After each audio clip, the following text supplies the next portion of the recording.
আবার খাওয়া দাওয়ার পর যখন বিছানায় শুইলাম, তো কিছুক্ষণ আমরা গল্প গুজব করলাম। আর আমার স্বামী আমাকে জিজ্ঞাসা করছে যে তুমি আজকে এত সেজেছো কেন। তো আমি বলে ফেললাম, তুমি আমাকে কিছুদিন ধরে সময় দিচ্ছ না, তো একা বাসায় আমি একা একা থাকতে থাকতে বোরিং হয়ে যাচ্ছে। একটা বাচ্চা টাচ্চা হলে তো ভালোই হতো। তো এই বলে আমি আমার স্বামীকে যখন শরীরে হাত দিলাম, সে আবারও হাত সরিয়ে দিয়ে বলল, এরকম করো না, আজকে অনেক কাজ করেছি, শরীরের উপর দিয়ে অনেক ধকল গেছে, তো কিছুই ভালো লাগতেছে না, ঘুমিয়ে পড়বো। তো যেই কথা সেই কাজ, সে ঘুমিয়ে পড়লো। সেদিনও আর আসে আমাকে সময় দিল না। আমার স্বামীর জন্য অনেক চেষ্টা করলাম, যেমন ধরেন ও হার্বাল জাতীয় ওষুধ, ডাক্তার, কবিরাজ, তারপরও সে আর ঠিক হচ্ছিল না। তো অবশেষে কি আর করবো। আমার স্বামী যখন বাসায় ফিরতো, তো বাজার থেকে বেগুন নিয়ে আস। তো একদিন চিন্তা করলো, আমার নাম প্রিয়া, আমার বাড়ি রাজশাহী। আমার বিয়ে হয়েছে 7 বছর হয়েছে। আমি খুবই গরিব ঘরের মেয়ে। আমরা 5 বোন, একবার খাইতে পারলে আরেকবার খাইতে পারি না। আমরা খুবই গরিব ছিলাম। তো আমার বাবা যে টাকা কাজ করে আনতো, সেই টাকায় আমাদের সংসার চলতো না। তো খুব কষ্টে দুঃখের মধ্যে দিয়ে আমাদের জীবন কাটছিল। তো সংসারে বড় মেয়ে থাকার কারণে কোন দিক দিয়ে যে আমার বিয়ের বয়স হয়ে গেছে, সেই খেয়ালটা আমার মা বাবা করতেই পারেনি। তো আমার বিয়ের বয়স পেরিয়ে যাচ্ছে। আমরা এতটাই গরিব, তাই গরিব বলে কেউ আমাকে বিয়েও করতে চাইতো না। তো এই অবস্থাতে হঠাৎ একদিন একটা ছেলে আমাকে দেখতে আসলো। তো ছেলেটিও রিক্সাওয়ালা। তো সেই ছেলেটির কাছে আমাকে বিয়ে দিয়ে দিল। এক অভাব শেষ না হতে আরেক অভাবের মধ্যে শুরু হলো। তো সেই সংসারেও আমার খুব অভাবে দিন কাটছিল। তো অল্প দিনের মধ্য দিয়ে আমার 3টি বাচ্চা হয়ে গেছিল। তাই আমার সংসারটা চলতে খুবই কষ্ট হয়ে গেছিল। তো আমার স্বামীও হঠাৎ একদিন অসুস্থ হয়ে যায়।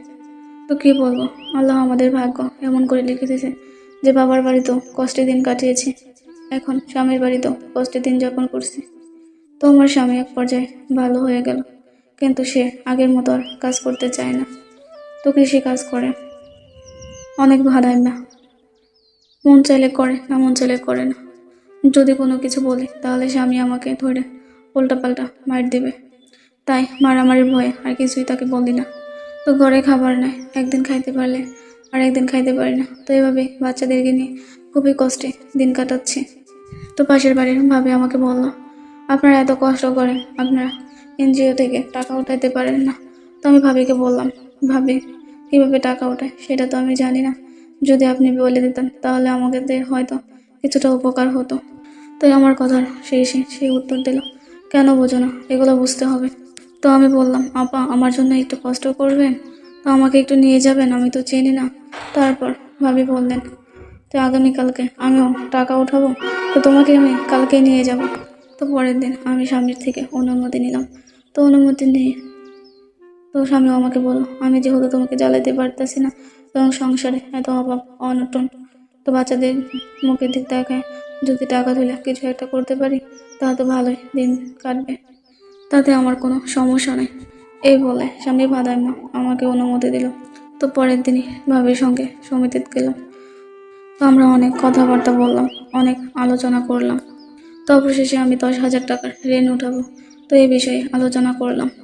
তো আলোচনা করলে কি আর হবে, তারা আমাকে ঋণ দিতে চায় না। তারা বলে, তোমাকে ঋণ দিলে তোমরা কিস্তি দিতে পারবে না। তো আমি স্যারকে বললাম, স্যার আমি কিস্তি দিতে পারবো। তো স্যার কিছুতেই রাজি হচ্ছে না। স্যার আমি আপনার পাও ধরি, আমাকে লোন দেন, নয়তো আমি বাচ্চা কাচ্চাদের নিয়ে কোথায় যাব। এমনি তো একদিন খাইলে আরেকদিন খাইতে পারি না। যদি আপনারা আমাকে লোন দেন তো আমি হয়তো কোনো কিছু করে খাই পরে বাঁচতে পারবো। তো অনেকক্ষণ অভিনয় করার পর স্যার আমাকে কিস্তি দিতেই হবে, আমি যে কোনো মূল্যে আপনার কিস্তি পরিশোধ করবো। অবশেষে তারা সিদ্ধান্ত নিল আমাকে 6,000 টাকা ঋণ দেবে। তো আমি 6,000 টাকায় ঋণ নিলাম। তো বাড়িতে এসে ভালো বাজার সদাই করলাম। বাজারে থেকে গরুর মাংস, মুরগি, মাছ অনেক কিছু কিনে আনলাম। তো ভালো করে বাচ্চাগুলারে নিয়ে সুন্দর করে রান্না বান্না করে খাওয়ালাম। অনেক দিন ধরে বাচ্চা কাচ্চারা কিছু ভালো খাবার খাইতে পারতেছে না। তো বুঝিনি তো, শাক পাতা খাইতে খাইতে জীবন শেষ। তো সপ্তাহের শেষে কিস্তির টাকা নিতে লোক আসে। তো আমি সেই দিন প্রথম কিস্তির টাকাটা দিয়ে দিলাম। তো এরপর দিন চাইতে থাকে। তারপর আমার সংসারে আরও অভাব অনটন দেখা দেয়। স্বামী ভাবায় মা টাকা পায় আরও কোনো কাজ কাম করে না। তো এভাবে কিছুদিন যাওয়ার পর কিস্তির জন্য লোক আসে। তো সেদিন আমি কিস্তির টাকা দিতে পারি না, তো বাড়িতে অনেক গ্যাঞ্জাম করে চলে যায় কিস্তির লোকেরা। তো সন্ধ্যার পর আবার সমিতি থেকে লোক আসে, তো আবারও আমাদেরকে বকাঝকা করে, খারাপ খারাপ কথা বলে। তো আমি বললাম, স্যার আপনার টাকাটা আমি সামনের সপ্তাহে 2টা কিস্তি একসঙ্গে দিয়ে দেবো। আপনাকে তো আমরা ঋণই দিতে চাইছিলাম না, আপনি তো অনেক জোর করে মিনতি করে ঋণ আনছেন, এখন টাকা দিতে এত সমস্যা কি? সময় তোলা রাখি আপনার জামাই লাগে, যে আনবেন খাইবেন আর দেওয়া লাগবো না? তো সেদিন ওরা চলে গেল। চলে যাওয়ার পর এইসব বকাঝকা আর এসব মনে মনে ভাবতে ভাবতে যেমন আমার দিন যায়ই না। কীভাবে সমিতি কিস্তি দেবো, কী করবো, কী করলে টাকা ইনকাম করা যায়, তো কোনো কিছুই বলতে দিলাম না। তো তো সমিতির লোক কিস্তির সময় আবার বাড়িতে চলে আসলো। তো চলে আসার পর আবার কিস্তির টাকার জন্য নানানভাবে চিৎকার চেঁচামেচি করতে লাগলো। তারপরেও আমি টাকা রেডি করতে পারলাম না। সেদিন নানানভাবে আমার কাছ থেকে কিস্তির টাকা আদায় করতে চাইলো। তো আমি সেদিন মাথা নিচু করে দাঁড়িয়েছিলাম। সেদিন স্যার আমাকে অনেক গালিগালাজ করে। গালিগালাজ তো করবে, এটাই তো স্বাভাবিক। হাতে পায়ে ধরে টাকা আনছি, গালিগালাজ করবে, এটা তো স্বাভাবিক। তো স্যার আমাকে সেদিন বলল, কালকে তুমি আমার রুমে আসো, তোমার কাছ থেকে কীভাবে কিস্তির টাকা নিতে হয় সেই কৌশল তোমাকে শিখিয়ে দেবো। তো আমি তখন অনেক খুশি হলাম স্যার যখন আমাকে পরামর্শ দেবে। তো আমি সকালে উঠে স্যারের বাসায় গেলাম। যাওয়ার পর আর মনে মনে চিন্তা করতে লাগলাম, আমার ভালোই হয়েছে, একটা যদি উনি ব্যবস্থা করে দেয় তাহলে আমার সংসারটাও ভালোই চলবে, আর আমি কিস্তিগুলো ঠিক মতো পরিশোধ করতে পারবো।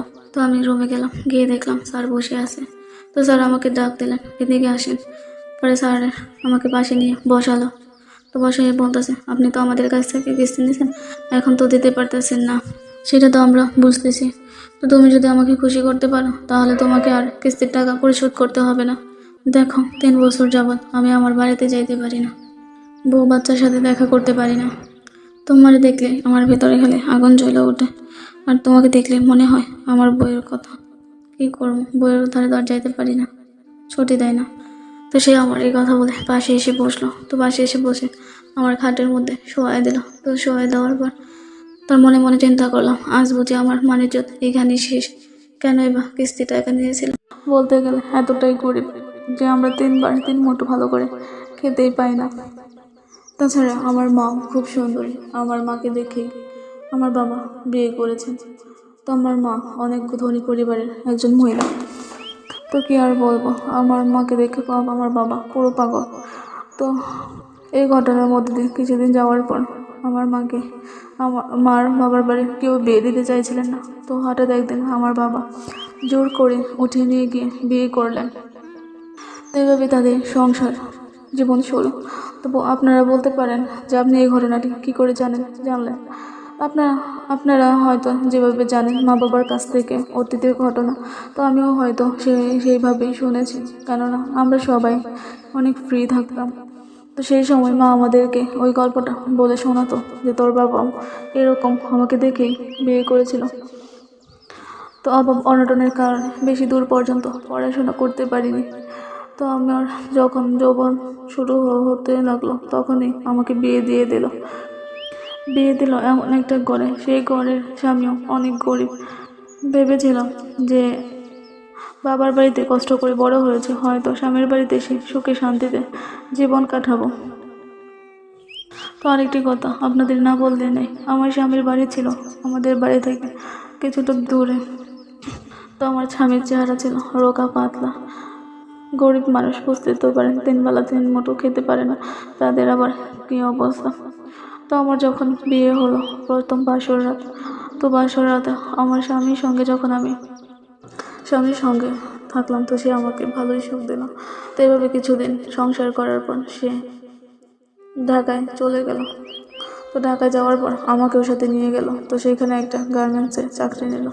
তো চাকরি নেওয়ার পর আমি বাসায় থাকতাম, কেননা আমার স্বামী যে বেতনে চাকরি করতো সেই টাকা আমার পোষাতো না। তো ঢাকায় আসার পর এভাবে আমাদের সুখে শান্তিতে জীবন কাটছিল।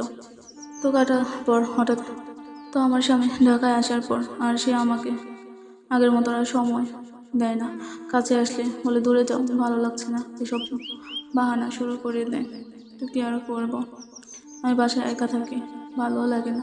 তো ঘরের মধ্যে একটা টিভি আছে, তো তা নিয়েই সময় কাটে আমার, আর কিছু কাজ কাম করে সারাদিন কাটায়। তো রাত্রে যখন আমার সামনে আসলো বাড়িতে, তো আমি ভাবলাম আজকে আমার স্বামীর সুখ আমি পেয়ে ছাড়বো। তো রাত্রে যখন তিনি বাসায় আসলো, তারপর আমি ওনাকে রাত্রে খাবার দিলাম। খাবার দাবার খাওয়া দাওয়ার পর যখন বিছানায় শুইলাম, তো কিছুক্ষণ আমরা গল্প গুজব করলাম। আর আমার স্বামী আমাকে জিজ্ঞাসা করছে যে তুমি আজকে এত সেজেছো কেন। তো আমি বলে ফেললাম, তুমি আমাকে কিছুদিন ধরে সময় দিচ্ছ না, তো একা বাসায় আমি একা একা থাকতে থাকতে বোরিং হয়ে যাচ্ছে। একটা বাচ্চা টাচ্চা হলে তো ভালোই হতো। তো এই বলে আমি আমার স্বামীকে যখন শরীরে হাত দিলাম, সে আবারও হাত সরিয়ে দিয়ে বলল, এরকম করো না, আজকে অনেক কাজ করেছি, শরীরের উপর দিয়ে অনেক ধকল গেছে, তো কিছুই ভালো লাগতেছে না, ঘুমিয়ে পড়বো। তো যেই কথা সেই কাজ, সে ঘুমিয়ে পড়লো। সেদিনও আর আসে আমাকে সময় দিল না। তাই বলে আমি বারান্দায় গেলাম, তো আমার তখন ঘুম আসছিল না। তো বারান্দায় কিছুক্ষণ হাঁটাহাঁটি করলাম। হাঁটাহাঁটির পর কি আর করবো, রাত্রে যেহেতু অনেক হয়ে যায়, তো ঘরে গেলে আবার শুয়ে পড়লাম। তো যখন সকাল, তো রাতের কথা আমি আর কিছুই মাথায় রাখলাম না রেখে আমি সকালবেলা প্রত্যেক দিনের মতন স্বামীর জন্য নাস্তা রেডি করে দিলাম এবং সে খেয়ে অফিসে চলে গেল। তো আজকে মনে মনে চিন্তা করলাম, ওই দিনের সাজটা হয়তো তার পছন্দ হয়নি, তো আজকে আরও বেশি করে সাজবো।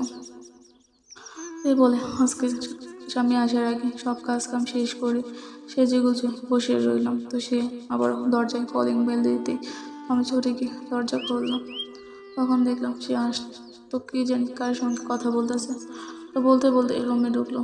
আর আমি মনে মনে চিন্তা করলাম, সে আর যেহেতু আমাকে আগের মতো সময় দেয় না, মেয়েদের সঙ্গে সারাদিন কথা বলে সময় কাটায় বাইরে, মেয়েদের সঙ্গে সময় কাটিয়ে আসে। তো আমি বললাম, তো আমি আমার স্বামীকে জিজ্ঞাসা করলাম, কী হলো, রাত্রে খাবার খাবেন না? তো উনি আমাকে বললো, আজ আর কিছু খাবো না, বাইরে থেকে খেয়ে এসেছি, তুমি খেয়ে নাও। তো আমিও না খেয়ে বিছানায় গিয়ে শুয়ে পড়লাম। তো শোয়ার পর আজকে আমি আমার স্বামীর শরীরে সমস্ত কাপড় খুলে দেখলাম, তো তার সেই জিনিসটা খুবই ছোটো। তো আমি কিছুক্ষণ হাতাহাতি করার পর সেই জিনিসটা আর দাঁড়ায় না। তারপর সে আমাকে বলল, আমি ঢাকায় আসার পর অনেক মেয়েদের সঙ্গে মেলামেশা করি, তাই আজকে আমার এই অবস্থা। তো আমিও কেয়ার করবো, স্বামীর যেহেতু সমস্যা, তো সেটা নিজেকে বুঝতে হবে। তারপর আমি তাকে বললাম, আপনি বাজার থেকে কিছু ইউনানি ওষুধ আনেন, তো এগুলো খেয়ে দেখেন কী হয়। তো তারপরের দিন তাকে ওষুধ এনে খাওয়াইলাম, তো তাতেও কোনো কাজ হলো না। তো আমি আমার স্বামীর জন্য অনেক চেষ্টা করলাম, যেমন ধরেন ও হার্বাল জাতীয় ওষুধ, ডাক্তার, কবিরাজ, তারপরও সে আর ঠিক হচ্ছিল না। তো অবশেষে কি আর করবো। আমার স্বামী যখন বাসায় ফিরত, তো বাজার থেকে বেগুন নিয়ে আস। তো একদিন চিন্তা করলাম, যদি স্বামীর সুখ বেগুন দিয়ে পাওয়া যায় তাহলে সেটাই করি, যেহেতু আমি কুমারী মেয়ে, তো এখন তো আমার চাহিদা থাকাটাই স্বাভাবিক। তো সেই বেগুন দিয়ে প্রতিদিন কাজ চালায়। তো বেগুন দিয়ে কাজ চালানোর পর এভাবে আমার দিনকাল ভালোই কাটছিল। তো আমার স্বামী থেকে আর আমি কখনো স্বামীর সুখও পেতাম না, যেহেতু আমি বলে তার কাছে থেকে গেলাম। তো তার কাছে এসে অন্তত পক্ষে তিন বেলা 3 মুঠো খেতে পারছি, ভালো পড়তে পারছি, এটাই আমার সুখ। হয়তো স্বামী থেকে সুখই না পেলাম। তো এইভাবে আমার জীবন কাটছিল। তো এই ছিল আমার জীবনের গল্প। যদি আপনাদের কাছে ভালো লেগে থাকে তাহলে আমার এই গল্পটি আপনারা শেয়ারের মাধ্যমে সবার কাছে পৌঁছে দিবেন, যাতে করে যে বোনেরা স্বামী অসুস্থ থাকলে বা স্বামীর কোনো সমস্যা থাকলে স্বামীকে রেখে চলে যায়, তারা আশা করি বুঝতে পারবেন। যেহেতু সবারই সমস্যা থাকতেই পারে, তো থাকার কারণে কখনো আপনারা তাদের স্বামীকে ছেড়ে চলে যাবেন। আজকের মতো এই পর্যন্ত। আসসালামু আলাইকুম।